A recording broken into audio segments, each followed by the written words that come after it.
Hello and welcome to the webinar. My name is Josh McDaniel and I work with the Wildland Fire Lessons Learned Center. And today I'll be the moderator. I'll be introducing the speaker, Ann Black, in a few minutes, and then moderating the question and answer session after the presentation.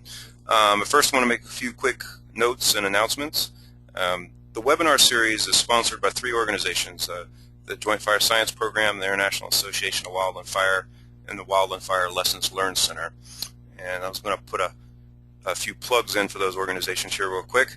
I've put some links up to the websites. The first one is a website called Advances in Fire Practice, which the Wildland Fire Lessons Learned Center manages, which is focused on wildland fire science.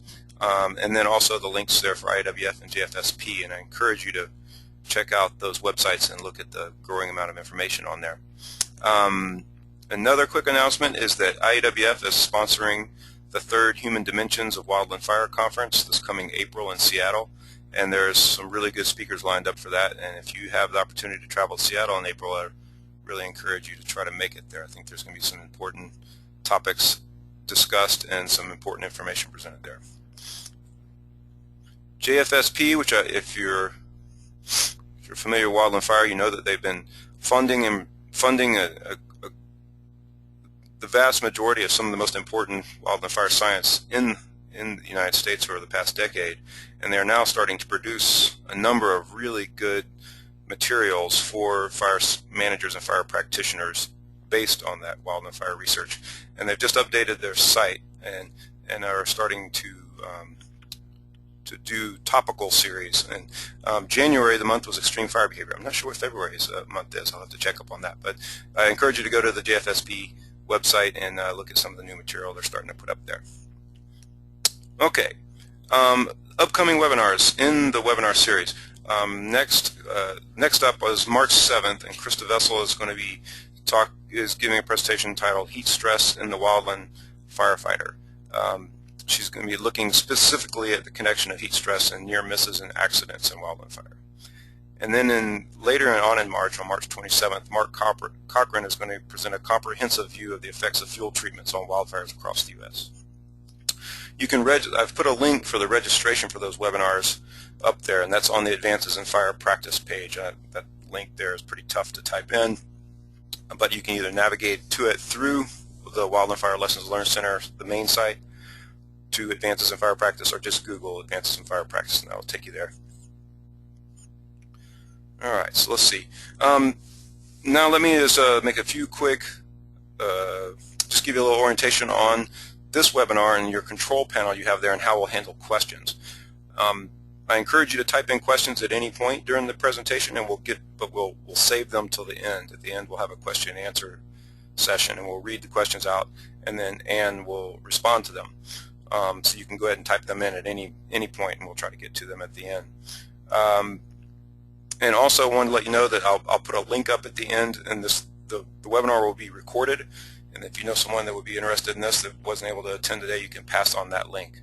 And it'll be available probably 45 minutes to an hour after the webinar. We usually have it up. Okay, and then what we always try to do in the webinars is do a quick poll of the audience to get a sense of who the audience is. So I'll ask a few questions here, and you can respond right there on your screen.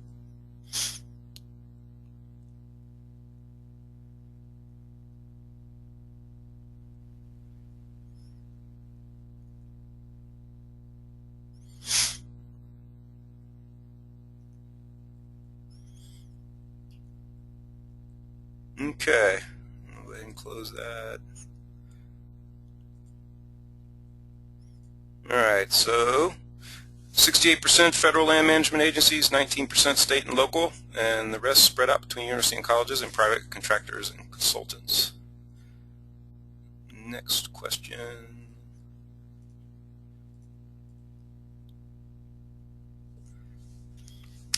And I apologize if there's only these 5 categories. They only give us 5 choices, and I know that doesn't cover everybody, but just however these categories best, where you best fit within these categories.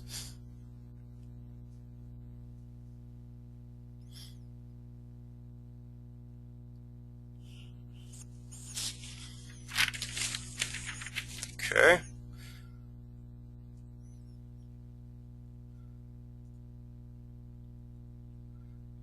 So this is the majority of the audience is some sort of fire practitioner, either a firefighter or fire manager, and then the next biggest category is land manager, and then outreach and education, and 10% researchers. Okay, and then one last question about future topics, just to get an idea of what type of speakers we should be looking for.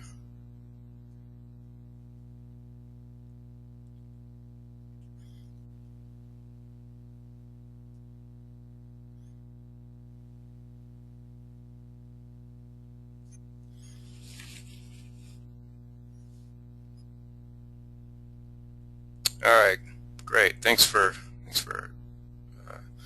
sharing the information there. We appreciate it. That helps us to gauge, to gear the presentations and the speakers for the audience, and we appreciate that. All right, so I'm going to go ahead and introduce the speaker now. Ann Black.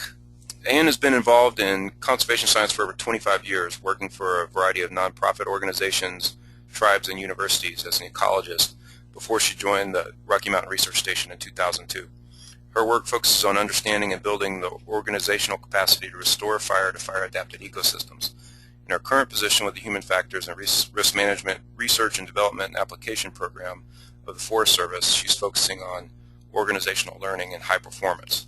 This work blends applied science and technology transfer in an action science framework and includes partners in academic science, on-the-ground fire managers, and the Wildland Fire Lessons Learned Center.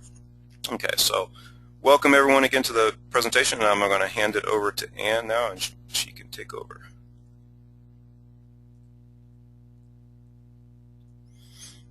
All right, welcome everyone.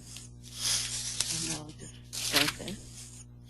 So the first thing that I'd like to do is to recognize my co-PIs on this. That is Dave Thomas, who continues to work with the fire community, particularly looking at high reliability and performance. He retired from the Forest Service a number of years ago. Jennifer Ziegler is at Valparaiso University. She's a professor of communications. And Jim Saveland is the program manager of the Human Factors and Risk Management RDNA. Primary funding for this project comes from Joint Fire Science. The Human Factors and Risk Management RDNA is sponsored jointly by Fire and Aviation Management of the Forest Service and the Rocky Mountain Research Station.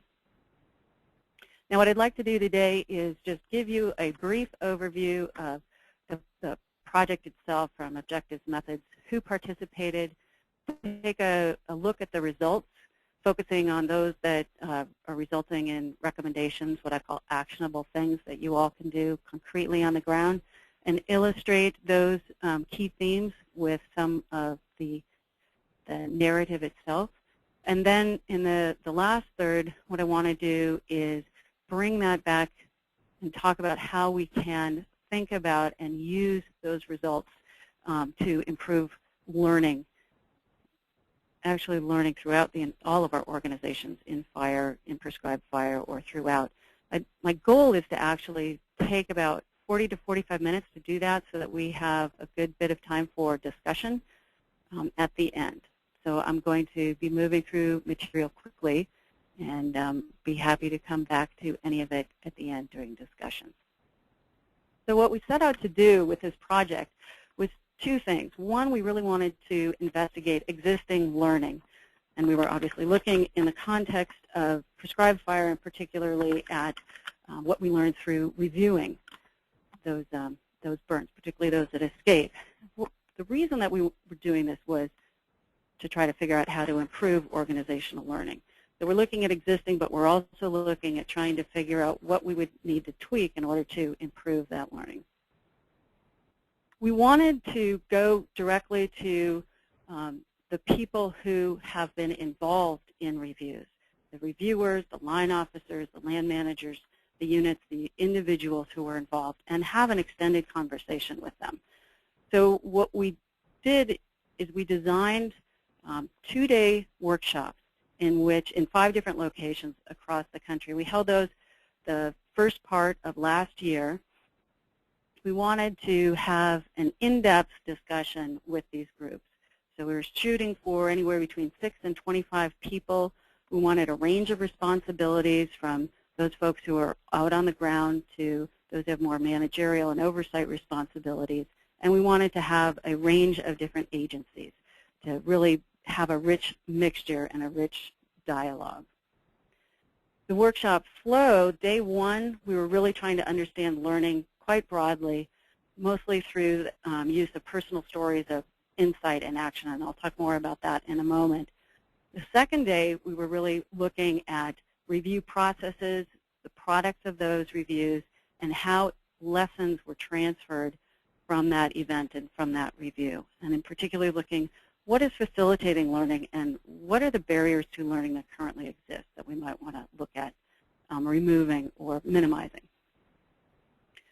We wanted to take a really broad perspective on learning, recognizing that it may well be the case that most learning happens during the event itself, and then to separate out what is happening during the review process itself, what is happening as a result of the product, and look at transfer activities. And similarly, we recognize that there are a variety of different actors who would be the target of this learning, from the individual all the way through the burn team to peers and other units in the organization. And finally, we wanted to recognize that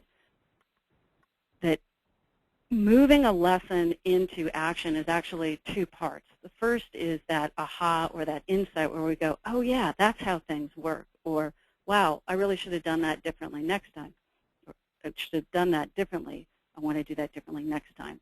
And that moving into action is when we actually incorporate that new behavior into our actual practice. Because we wanted to see, and we suspect, that there is a fair amount of lag time between that moment of aha and the ability to consistently bring it into practice. And if we ignore the insight, we might be ignoring some of the most powerful ways to improve learning. Finally, we wanted to set up a tone and a space to have a particular type of conversation. And this diagram just shows the 4 general types of conversations that can occur. There's nothing wrong with any of them. They're appropriate. For instance, right now, we're all in a monologue format here. And that the goal is generally information exchange. When you get over to the box, I guess I have a pointer, don't I? Over here, multiple monologues. That's when you're ramping it up. The goal is to essentially persuade somebody to a particular perspective. So you're speaking to persuade. In the upper side, the upper half, this dialogue box, what we're doing is really focusing on learning. So you're stepping away from your own perspective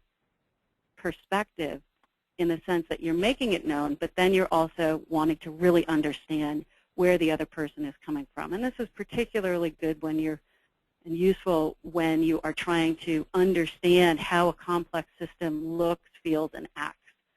I think of mutual learning as sort of the whole is the sum of the parts, where when you're successful, you come out really understanding everybody's perspective. And this other generative learning is where the whole is greater than the sum of the parts, where you're really beginning to think together. We wanted to have these conversations in this upper box and pay attention to how these showed up in reviews and were implicated, I guess, or used, affected different review processes. Okay, so just briefly here, who showed up? We had a total of 67 people show up across these 5 different workshops. As you can see, this pie chart breakdown, about 45% were from the district level, about 28% were from the forest, refuge, or park level, and we had about 18% region state and 9% national. So we got a nice mix there. Similarly, we got a nice mix across agencies. National Forest Service has more people in the U.S. than these other agencies, and I think it's probably intuitive that we would get the bulk of our participants were from there. You can see that's National Park Service, Fish and Wildlife Service, Bureau of Land Management, Bureau of Indian Affairs and Tribes, and then other. And these other were from the 3 organizations that are interagency in the U.S., the Fire Use Training Academy, Prescribed Fire Training Center, and Lessons Learned Center. AD refers to those federal employees who come back to us as retirees. Excuse me, let me go back a moment here. There we go. And then we had a couple from the NGO TNC. In terms of participants, we got a nice range of positions represented. At the district level, we had a couple of line officers. We had quite a few people in the fuel specialist and FMO roles. We also got some folks who work very specifically and directly on the ground, engine captains, some seasonal folks, wildfire modules, etc. At the park and refuge level, burn boss, staff officers, fuels planners, FMOs, regional level, and these, of course, some of these people would have been line officers earlier in their careers. So we got, again, a nice perspective and range of perspectives from the region and the state office level as well. Finally, we wanted to understand what people's experience had been with escape prescribed fire reviews. And you can see here that over 50% of them had either been the subject of an escape prescribed fire review or a member of a review team. A third of them had actually been on both sides of it. We have in here a couple who had actually been the line officer accountable for a review, and we had some who had no experience. So we're thinking that we're getting the full spectrum of experience, those who can really tell us what works and what doesn't, all the way from learning during the review process to transfer. Okay, so data analysis and methods. Excuse me. We captured our data in a variety of different ways. One of our team, Jennifer Ziegler, took very detailed notes during the workshop, and at the end of those 2 days, the group summarized and captured on flip charts what they thought were the most important pieces of that 2-day conversation. We also recorded all of those. The first 2, the workshop notes and flip chart summaries, were compiled, and we produced a workshop summary and a flip chart summary. Those are on or available on our Joint Fire Science page, and if you haven't received them, those are available, and you can contact me to get them. The audio recordings, those were transcribed. We did all the quality assurance, quality control, and are using a narrative analysis program called In Vivo to really get down into the rich detail in those transcriptions. We're looking at this in 2 different ways. One is to really look at an application-oriented set of products, and that will come out in the general technical report, and as a series of podcasts looking at tips and techniques. We're also going to be doing some peer-reviewed papers and some conference presentations, and that will take more of a theoretical approach. And in a parallel manner, when we're going through our analysis, we're looking at this in 2 different ways. The first is what I would call instrumental, which is looking at what was actually said. We'll synthesize and describe, when, how, who, why. There were barriers and facilitators to learning within this arena, and also the recommendations.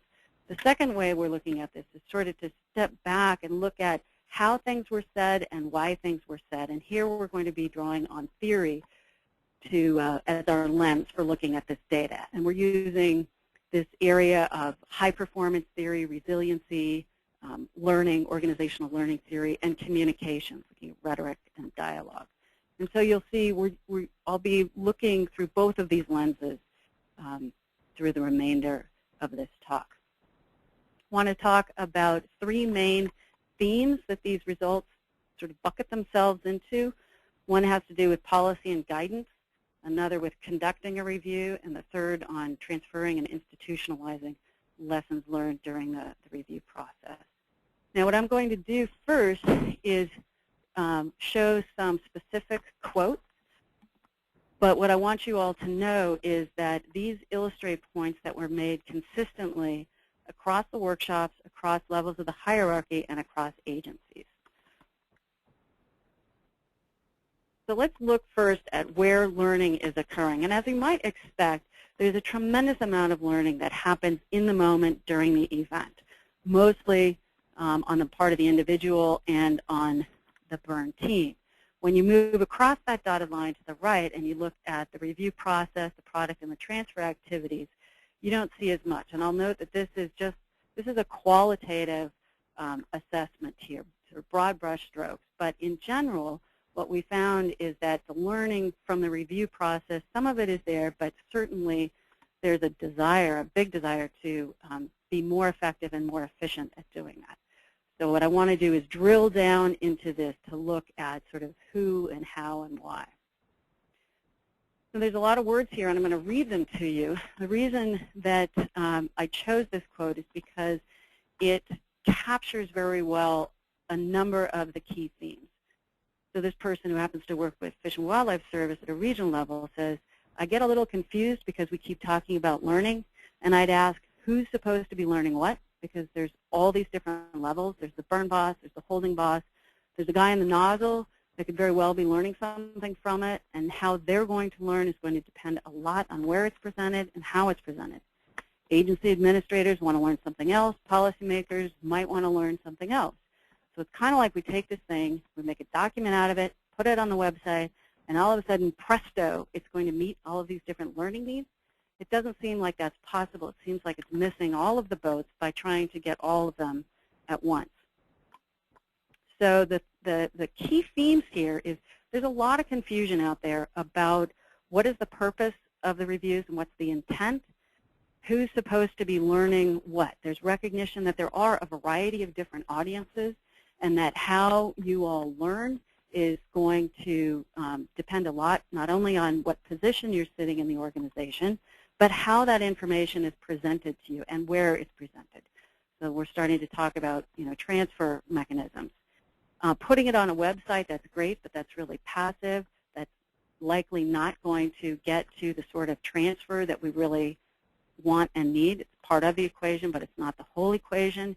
And this recognition that a single document is probably unlikely to meet the needs of all of these different audiences. Another major theme that we heard was about the emotional impact of reviews on all people. Now, this quote here actually has is with respect to a review report that never got released. And believe me, we heard a lot about the impact of reports that are not released. And in general, the 2 points here is that what they're recognizing is that for people to get closure, for the healing process to begin internally and with your partners, having that report physically out there is really key. And also that losing a burn and the review itself takes a mental, physical, and emotional toll on everybody, from the burn boss to the lighter to the line officer and to the fire staff. So those are some real big themes out there. Want to talk a little bit more about the audience, because we were able to identify very clearly some different expectations and some different needs. And I think this helps us start to begin to move towards some actionable fixes, because it really helps articulate what it is that each group needs. So at the national level, they're really looking for corrective action, particularly with respect to policy. Do the findings and recommendations suggest there needs to be a change in policy? That's really different than what we heard from the folks on the ground, who had a couple of different things they were looking for. In this first quote, they're looking for tips to help them improve their job. So this person said, I was pretty disappointed with the report. And this screen, let me see. Apologies, I had to make that go away for a moment. I was looking at the review team as kind of the experts to come in and tell me, well, these are the tricks of the trade or whatever. That didn't happen. The report was written to teach other people what happened on the unit. It wasn't written to teach us how to be better. And these are two themes that also came up quite frequently. One, that the local unit wasn't learning either from the review team itself or from the product of that review. Another way that the ground really wants to learn is from the product, is looking for information that can be immediately and fairly quickly turned into exercises, like a sand table exercise, to help them train and coach their folks. It's particularly important that those come from the actual players or have some sort of a bullet list that you can quickly move through and integrate and build off of. Another way that we heard across all of these workshops is the story, how important that story is, so that the peers can hear from another what the decision-making process was leading up to the ignition of that burn and then following all the way through to the review. So that's pretty different than what the national office is looking for. The regional office is looking for something slightly different.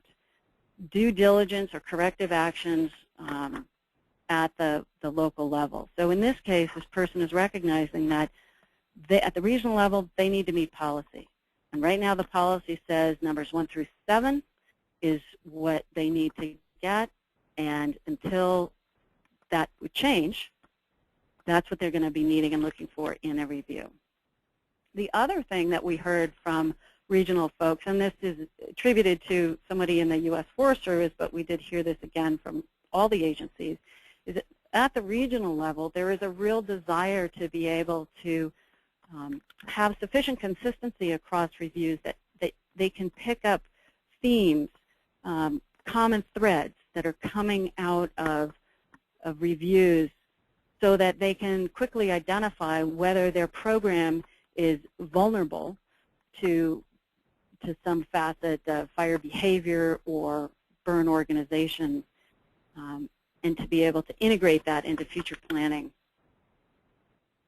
and application.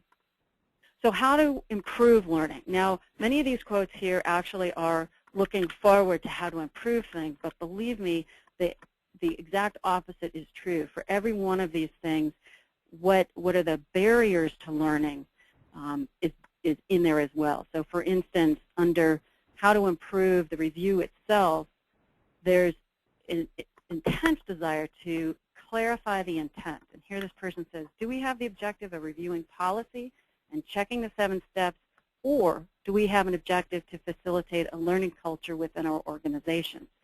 So unclear intent is one of the key barriers to learning currently. Another aspect here, about half of the people were thinking of this as an either-or situation. Through the workshop and among the other half of the folks, everyone kind of came to this conclusion or tentative conclusion that perhaps it's not an either-or. We can have both. We can review policy and check our behavior, and we can learn. But if that's in fact the case, we need to be very deliberate about that. Part of doing that is having very clear, collaborative, comprehensive, and transparent direction. So oftentimes this is focused on the delegation of authority, but obviously there are lots of side conversations through which this can be clarified. Make sure that the direction for the review team covers who the audience is, what the purpose of the review is, how it's to be conducted, what the products are, and have this be transparent. In fact, you might want to start, the line officer might want to start by having a conversation with a local unit about what kind of review would be the most supportive of improving performance for the future. In terms of review team composition, a lot of discussion on this, how to staff a review team appropriately, because how a team runs a review, the attitude they go into it with, and what they think they're trying to do has a tremendous impact on the outcome of that process and the product. Pay attention to transfer. So what we heard loud and clear was that unless people can create a personal connection to the event, to the story, they're not as likely to be able to extract lessons out of it. Here's somebody who said, if I can create a personal connection, it has a lot more relevance, and I'm likely to learn those lessons, rather than if it's another dry report or even a video interview. Person-to-person, in-person communication is huge.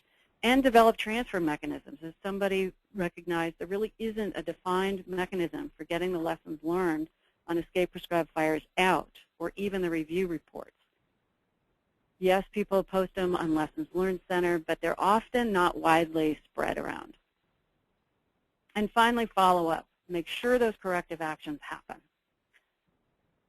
So to briefly summarize these themes that I've pulled out here today, on the policy and guidance, there's general confusion about types of reviews, purpose and intent, flexibility, whether one agency has flexibility or not, what the outcomes should be.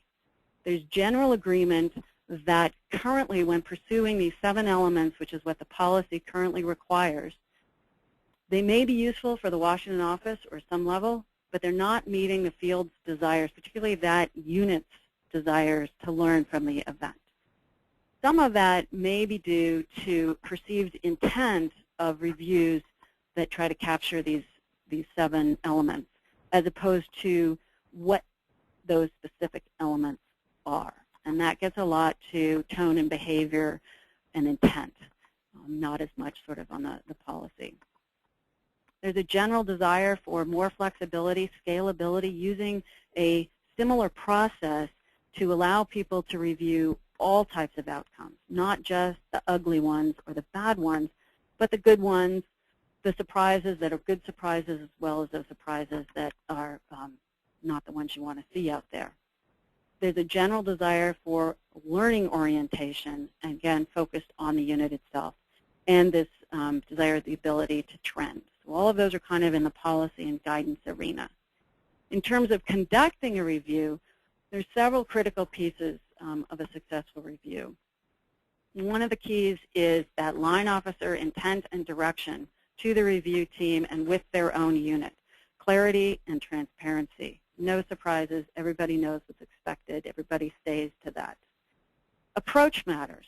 The review team, how they approach that group, whether they are asking 101 questions or sitting back and listening, that tone, that approach makes a huge difference.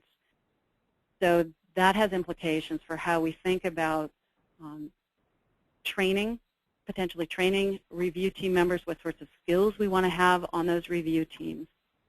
And then finally, meet local culture where it is in terms of their learning orientation. And I'll talk a little bit about this in a moment. What this recognizes, though, is that some units are open for learning and others are more closed and defensive. And this obviously connects with the approach of the review team. And there needs to be alignment there. Transfer and institutionalizing lessons. There's just a broad desire for more effective, coordinated transfer mechanisms and more attention paid to, okay, now we've noted these lessons. We've had the insights. How do we move them into practice consistently? So what I'd like to do is now in this last bit, talk about how we make sense of this sort of, these results and this sort of data. And what I mean is, how do we think about, or what's our theory of performance, safety, and reliability? And this hopefully is somewhat familiar to some of you, because what I'm going to do is I'm going to use 3 models that my co-investigator, Jim Savelin, has been incorporating into his webinars and his work. And I believe a month or so ago, he incorporated into one of his webinars. What I'm going to do is use these results that we found through our 10 days of talking and show how they can further build these models, as well as help us bring or pull implications for how we go about improving learning from them. So these 3 models are, how do we respond to or seek to improve our outcomes? How do we think about action and learning? And how do we build resilience to stress at individual and organizational levels? So the first one, this is probably a fairly familiar graphic for some. There's a spectrum of performance enhancement, I should say, and safety uses this quite a bit, from compliance to learning. And the concept is that if you have a rules-based system, that can bring your organization to a fairly high and consistent level of performance. But what management scientists have noted over the last decade or so is that if you want to move on from there, you want to vector towards learning, towards improvement-based. Now, there's a number of different characteristics of these organizations and these modes of thinking that I just want to talk about, because I think they help us understand where different parts of ourselves, our units, and our organizations are. So in the compliance-based or rules-based mode, most often the only kinds of outcomes that are really paid attention to are errors. And errors are thought of as something went wrong technologically or a human, and so they tend to result in blame. And you try to fix the person or you try to fix the technology. Managers view their roles as enforcing those rules, and conflict in these situations is unresolved or is competitive. So think back to that four-box diagram, the lower right-hand side, where sort of that debate mode, which is there's one perspective that wins. So in a rules-based system, there is only one truth, and somebody is going to claim it.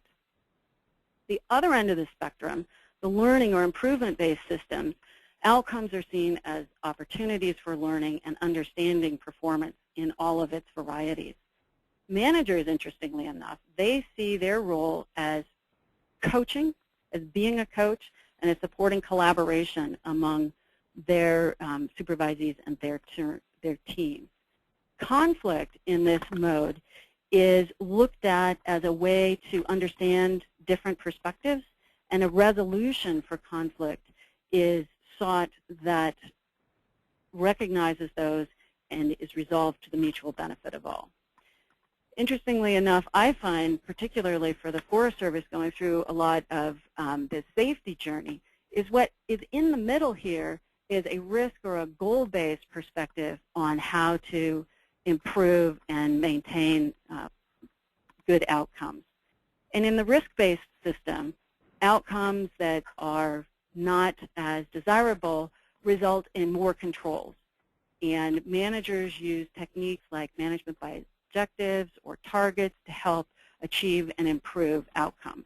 And conflict in this mode is just sort of discouraged. We find evidence, and I think you guys can probably think of people and organizations throughout the fire community that fit in all of these. And remember, none of this is bad or wrong. It's just that there's this recognition that compliance can only get you so far. And then you want to be moving towards this right-hand side, towards the learning side. Okay, action learning. Another diagram that you're probably pretty familiar with, the OODA loop. Many of our models have this basic system where you prepare, you conduct, and you reflect. System 1, System 2 is just recognizing that the human brain has two modes that work together all the time. It's just that depending upon the cognitive task, one is dominant.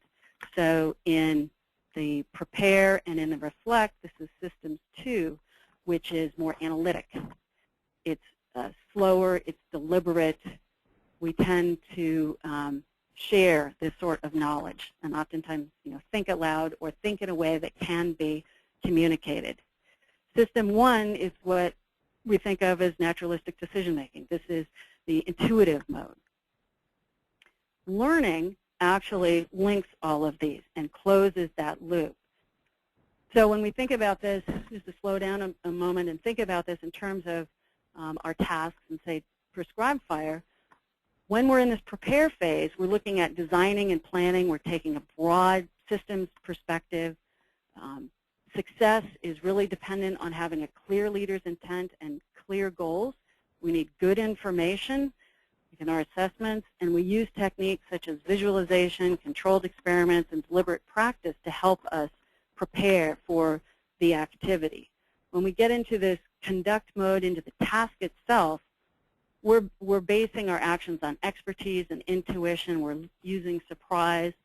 Success or high performance here is based on the degree to which we're able to quickly improvise, our knowledge of ourselves, and being able to draw on what all of our senses, including our emotions, are telling us, and being able to bring that into our practice. Reflection, we're back to that systems perspective. We're looking at assessing and reporting on what happened in here or in this whole loop to date. What we're looking for is a consistent and flexible process that's scaled so that we can look at both the good and the bad outcomes. To do this, it requires a lot of understanding, non-defensive interactions, openness, and trust among the participants. The learning side, the sorts of activities that we're doing, subjectively we're journaling to try to note down what it was that we saw. Objectively, we're looking and asking questions and trying to compile what actually happened. Fire effects monitoring, things like that. We're building that into stories that we tell ourselves, that we tell each other, that we transfer. We incorporate that into our own personal conduct, but we also are looking to transfer this organizationally and incorporate it and institutionalize it for the next loop. The final piece here is recognizing that sort of social or emotional intelligence does play a pretty important role in this whole loop. So on the left-hand side, we know that having confidence in yourself, in your own expertise, your ability to do something is critical. We know from crew resource management and others that other projects and theories, having confidence in your teammates and your workmates is also critical. We're starting to come into focus to recognize that the complement to the confidence is compassion for self and for other, and particularly when we get into the reflection and the learning. First thing that I wanted to say or suggest is that we already have within the fire community many activities that we do that help us with each one of these pieces. Now, maybe we could be more deliberate, maybe we could be more consistent or even coordinated about this. But in the preparation, we've got sand table exercises, before action reviews, pre-mortems. Afterwards, we have after action reviews, and then what I'm calling outcome reviews. Currently, obviously, they're mainly on negative outcomes, but there's the potential to have that expand to look at all outcomes. I'm going to suggest that what we do, and I think you all do very well, is during a task, is you make sense. The public sense making, all of those high reliability practices that you guys are doing as you are accomplishing your task is the primary way to think about action and learning in the moment. A couple of things that we noted here. Even though we have some organizations and some units incorporating lessons into refreshers, we have a lessons learned library, there's not as much out there yet to help move and transfer these lessons. And I think also we don't talk very much about follow-up or implementing recommendations. So those are two things. While we can really, I think, emphasize and build, recognize what we're doing and prioritize these, we may also want to be looking at how do we put more emphasis on these two pieces to really close this loop.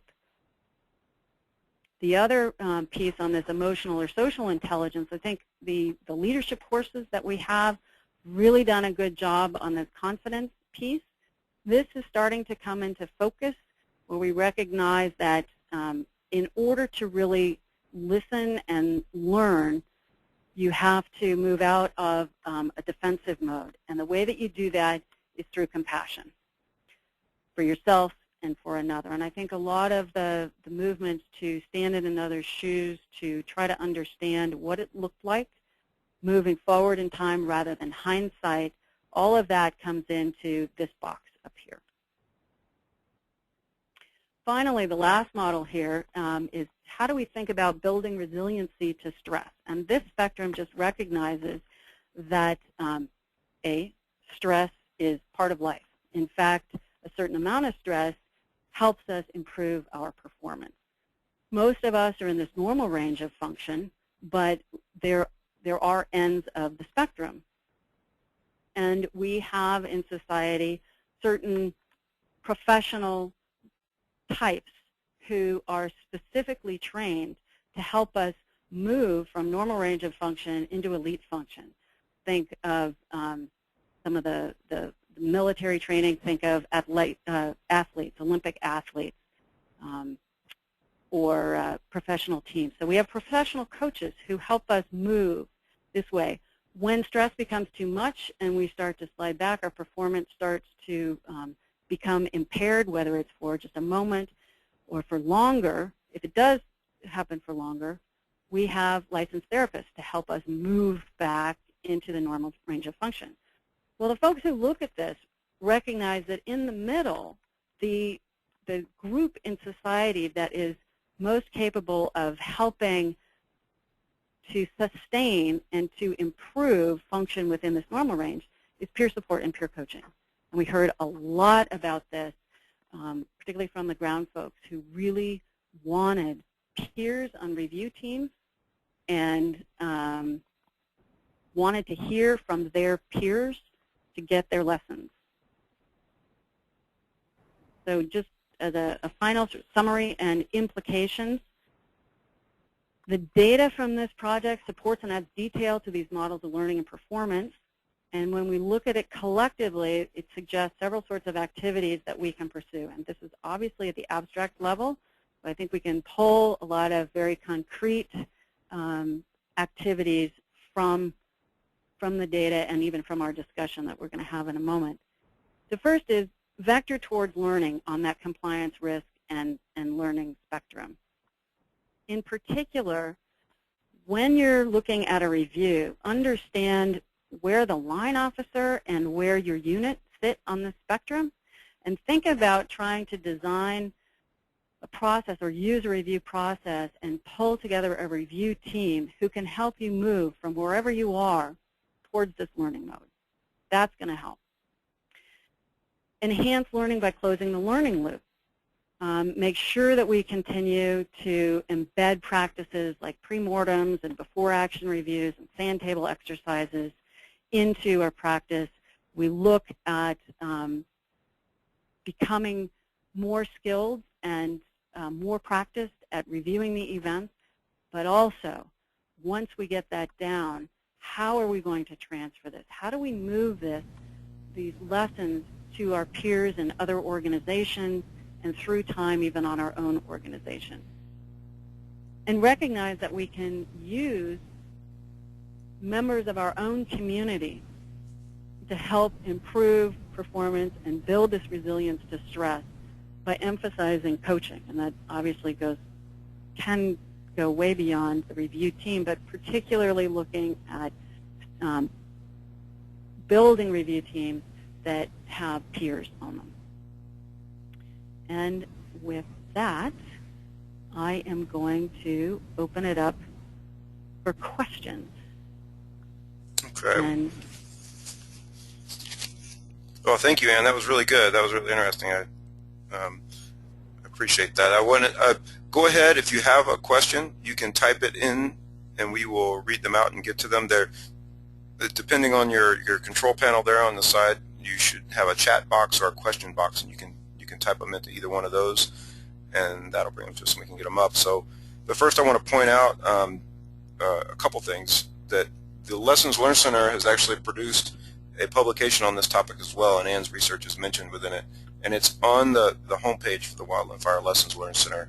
The publication is Two More Change. It's the winter winter 2012 edition, and that's a nice complement to this discussion as well.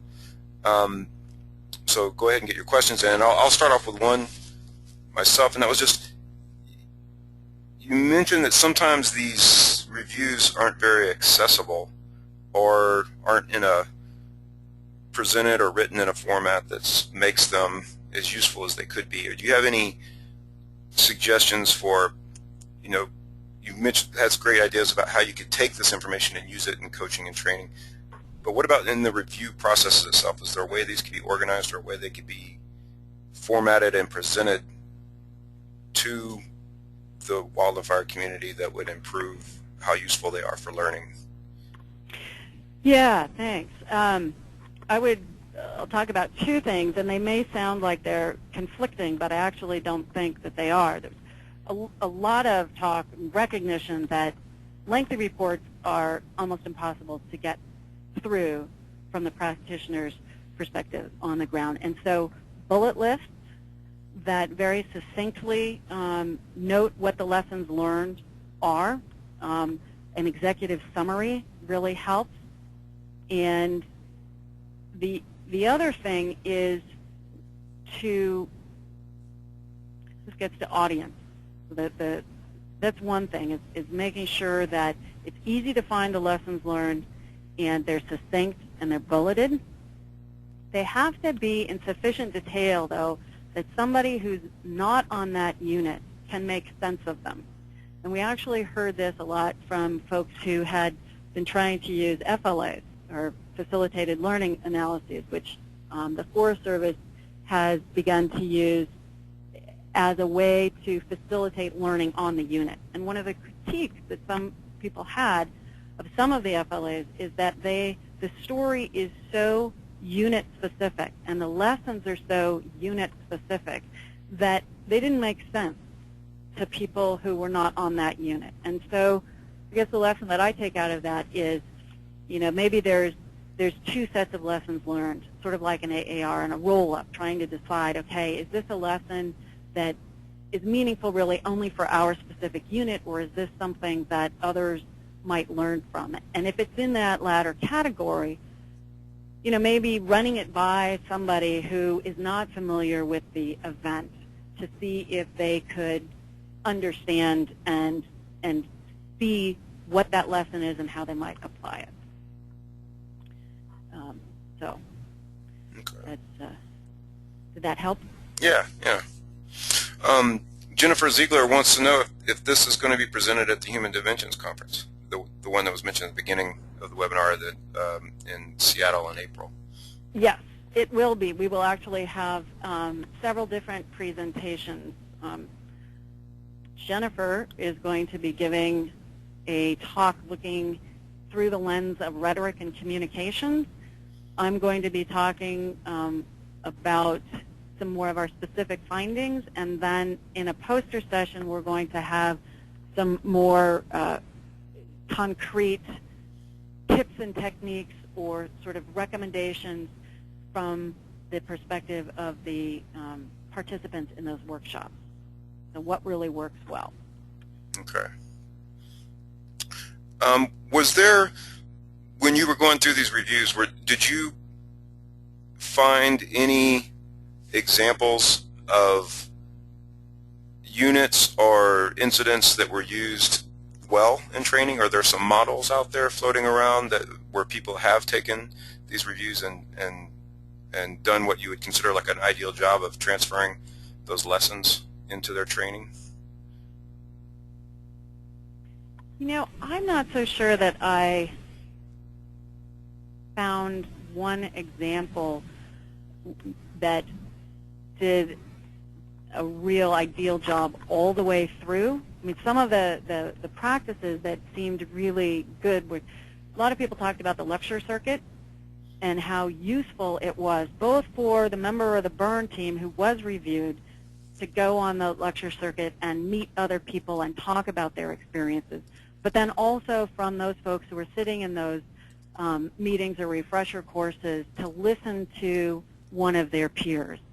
That just seems like a really tremendously valuable way of transferring lessons that obviously in our budget climate and our travel cap restriction climate now is a challenge.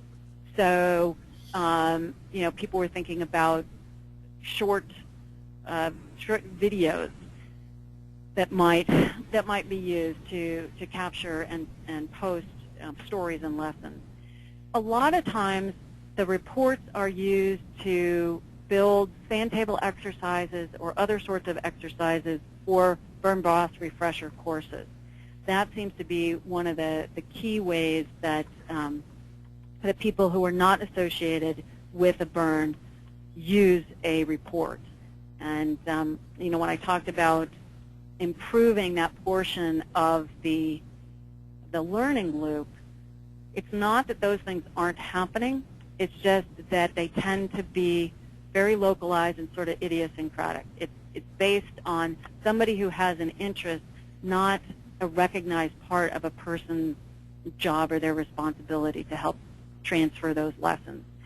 A lot of what we heard has implications for line officers, and I'm not sure how we get to that particular group of people. So there are a lot of opportunities for taking lessons and moving them out into practice. But the real biggie that works very well is turning them into sand table exercises and then talking about them and building an exercise around a review or an escape in some sort of annual refresher. Okay. Rita Duncan asks, what interest have you gotten regarding this project from the WOFAM? So this is Forest Service specific, I'm assuming. I wasn't sure what WOFAM was, so I was going to Okay, so I'm assuming that it is the Washington Office of Fire and Aviation Management. Okay, there we go. That would be Forest Service. And from them specifically, not much, but then again, that doesn't particularly surprise me because the group of people who have been very interested have been members of NWCG, so the National Wildland Fire Coordination Group, which is interagency. The Fuels Management Committee has been very interested. Of course, they are going through a review of the prescribed fire guidelines, which includes the processes of review following an escape. I've talked with them several times, and I think they're very interested in incorporating what we learned from folks into the next revision. So maybe not so much on the WO side, but still at a national level, there's been a tremendous amount of interest. Okay. The next question is from Frankie Romero. You mentioned that there are a variety of audiences that want to be spoken to directly: firefighters, fire managers, fuel specialists, local line officers, regional, national line and staff, etc. Yet a desire to have peers make up a review team. Is there a recommendation as to what approach to take? One team with multiple levels of the agency represented, or multiple reviews that each focus on a particular audience? That's a great question. I think that we had some wonderful discussions about that. My impression is that those are exactly the sorts of conversations that the community is ready to jump into. We were not, we sort of gathered up what learning is occurring, what are the barriers and the facilitators, but we just got into some of those discussions. And I don't really think that, even a group as diverse and representative as we got is the group to really, and the only group to have that discussion. So what we did here, we heard people talk about, well, we should really think through what sort of training we want members of a review team to have. If we're trying to get to, the millennial generation, we need to have somebody on the team who knows how to reach the millennials. If we want to, in terms of transfer, so that you think of your audience and the skills you need and build them into your review team. So in terms of peers, you might have a peer, a burn boss. You might have a line officer, and some of this is going to sound very, very much like some of the review teams some of you have sat on, and I think that is the case. It's just not that it's consistent. So we talked about, really sitting down with the group of people who's going to go through the review and who wants to get stuff out of the review, and talk about what is the composition of this review team, what do we want to get out of it, and what kinds of people and what kinds of skills do we need. Some people said, well, maybe we should have a couple of interagency teams sort of on the IMT mode, the incident management team mode, who would go through a training together, and then they would be available to go out and do reviews for some period of time. So the team would have actually had a chance to sort of form and to get on the same page with respect to how are we going to approach, what tone do we want to set, how are we going to do that, how are we going to do our product. So we had some of that. We had, and there were several different iterations of a standing team, down to just thinking more as a community about, all right, what are the social and emotional intelligence skills that we want to have on a review team? How do we make sure that maybe at least the leader has those? But it's a great question, and I feel like we just were able to scratch the surface in our workshops. Okay. The next question is from Patrick Doyle. After talking with a couple of people who have lost prescribed burns and been the subject of an FLA, they both mentioned that the thought process that led up to them lighting the match was never really reflected in the review, that the review is specific to the facts. The story of how they got there and what they were thinking, what they knew, is reduced in the report by the review process that is able to look back with 2020 hindsight and discuss all the existing factors, losing that thought process and illustrating the facts. So my question is, are there plans to try to capture these thoughts, processes, the burn boss, the firing boss, holding bosses, or any other persons the thoughts of those people who are a critical part of the event/incident in current or future reviews? Long question there. Yeah, another great question. Certainly what we heard from our participants is similar, that maybe the story is comprised of different segments, each from a different perspective, from the burn boss perspective, from the holding boss perspective. I'm not a decision maker in the process of either what the guidance will suggest, or on the it's the line officer who puts together that delegation of authority letter for a review team. Those two places would be, I think, keys for having that sort of discussion. I believe I saw just a week or so ago a new updated version of the FLA guide, and to be honest, that's on my list to read. So, but I think you're dead on in terms of looking, as we're vectoring towards learning, we have to move that direction. And what you're recognizing is people are all over that spectrum from compliance to learning. So figuring out where any particular group of people is and figuring out how to move them the next step towards learning is kind of the holy grail. All right. Okay. All right. So last question. This comes from Dave Christensen. And Dave asks, since we are successful much more often than not, wouldn't there be a large number of positive lessons to learn from successful outcome reviews? Potentially, yes. And I think that is, in part, there were two reasons why people expressed the desire to look at good outcomes and not just at the bad and the ugly outcomes.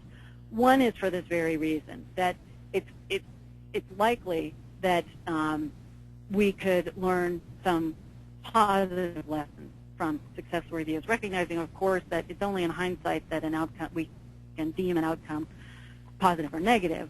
In the moment, the thought process leading to one and leading to another may or may not give you much indication. What I found really interesting is that a lot of people talked about, on the emotional side, the intimidation and the angst that just the thought of a review raises in a whole bunch of different people. And a number of the participants said, well, isn't it likely that if we were better practiced at having reviews, that anxiety level would go down?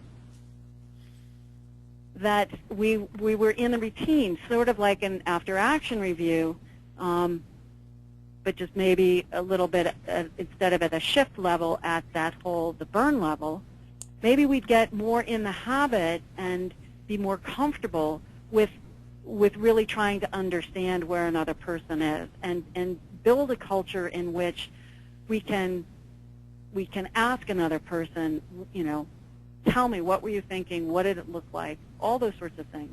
And I thought that was really very interesting. So there's really at least two different reasons to look at successes, and one of them is this practice, getting better at figuring out how to do it well, do the review well. And the other is, let's capture some of the successes and figure out if we can replicate them again. Okay. Well, Anne, I appreciate this. I think this is a really interesting webinar, and we look forward to, I know that you're going to be starting to write this up and publish a lot of this, and we look forward to all that's coming out. And maybe we can get you back sometime for some more follow-up on this. That sounds good. And anybody who has, specific questions or specific requests for how to present this data and make it useful to you all in the field, please contact me. All right, and thanks everybody for coming to the webinar. I've put a link up where you can find the recording for the webinar. It should be up in about an hour, hopefully. And we'll see you, and then just one more time, mention the next webinar is March 7th, and you can find registration for that on the Advances in Fire Practice page. And again, thanks everybody. We'll see you soon. Bye. Thanks all.